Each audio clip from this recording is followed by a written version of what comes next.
Hola, bienvenidos a mi presentación. Hoy comparo las leyendas de dos de las santas patrones más famosas de América Latina, la Virgen de Guadalupe en México y Nuestra Señora de Luján, quien es la patrona de Argentina, Paraguay y Uruguay.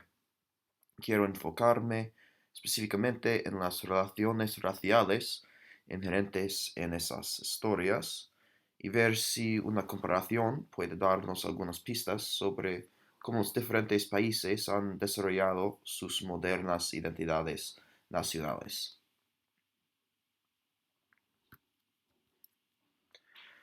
Parte 1. Primero, en el siglo XVI, un neófito nahuatl franciscano, quien vivía en Tepeyac de la era conquista, vio varias apariciones de la Santa Madre, quien salvó a su tío de la muerte y realizó un milagro de derramar flores en el piso en la imagen de la Virgen. Y Juan Diego vuelve al primer santo indígena de la Iglesia romana.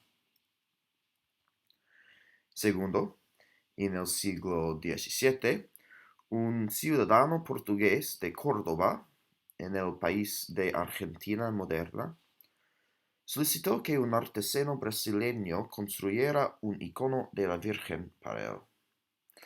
Mientras se transportaba por el campo, el toro se negó a moverse hasta que el icono se quedó atrás.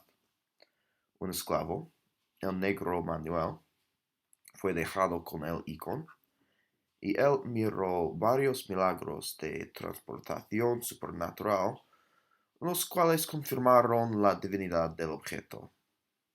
El esclavo fue vendido y comprado junto con la posesión del icono, y tenía una relación muy familiar con el objeto, incluyendo hablar con ella y regañarla por abandonar su lugar por la noche. Parte 2. A medida que esos países jóvenes comenzaron a formar identidades nacionales independientes de los colonizadores españoles, los santos patronos tenían un papel importante en la creación de tales identidades. Durante un tiempo de tan fuerte influencia de la Iglesia Católica, la creencia en estas patronas podría legitimar los movimientos políticos.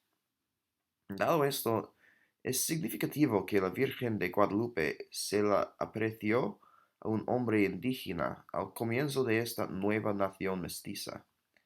En comparación, es interesante que un esclavo africano fuera central en la Virgen de Luján, en la leyenda de la Virgen de Luján, en un país que dependía tanto del trabajo esclavo durante el período temprano de colonización.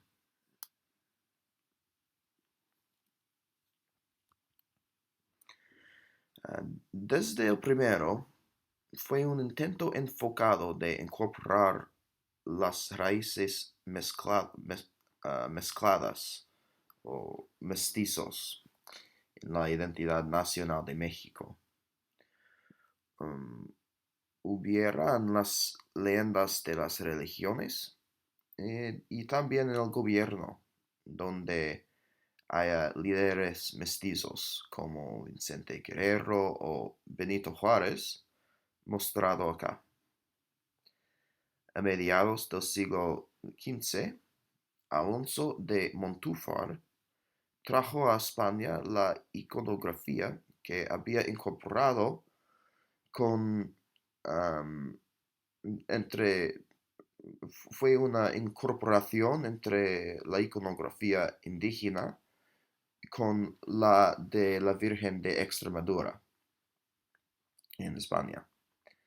A través que el nación de México evolucionó y se volvió políticamente autónomo, Este híbrido se convirtió en uno de los símbolos de soberanía más unificadores, correspondiente a la constitución de una independiente identidad mestiza del país.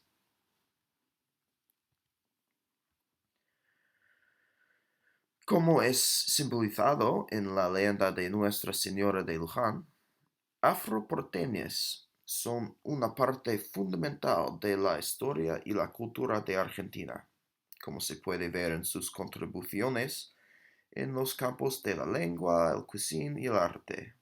Por ejemplo, el baile tradicional candombe, que en un momento se fue prohibido por la clase local de élite, pero últimamente se ha vuelto una moda entre los jóvenes de las clases altas. Esto corresponde bien con el legado de la Virgen de Luján, cuyos milagros fueron credenciados por primera vez a algunos esclavos, cuyo primero custodio fue un esclavo negro y cuyo legado ha sido el de consolidar el poder para los blancos de clases altas.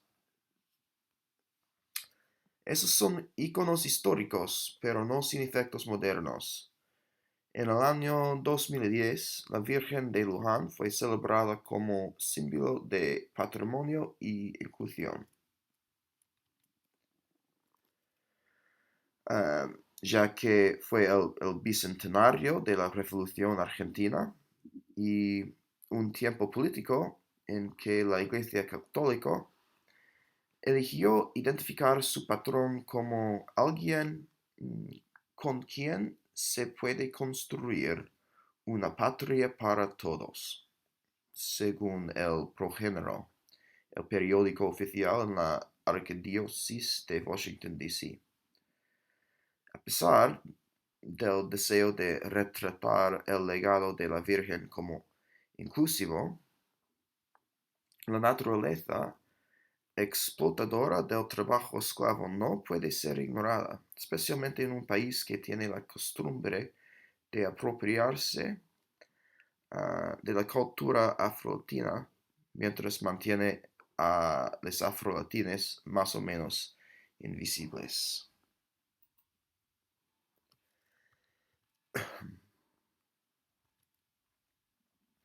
Los efectos modernos del patrón de México son igualmente complejos.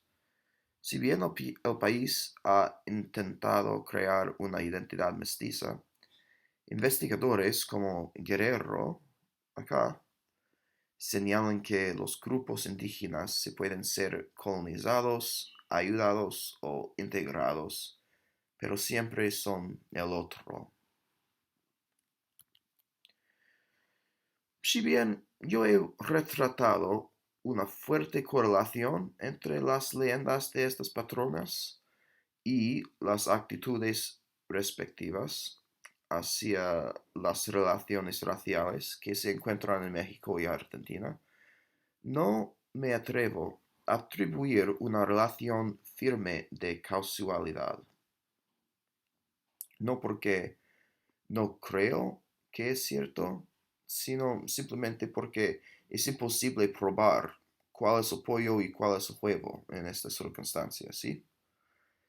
Sin embargo, la relación problemática de la historia de la Iglesia en América Latina y la injusticia racial inherente en las historias nacionales es imposible de negar.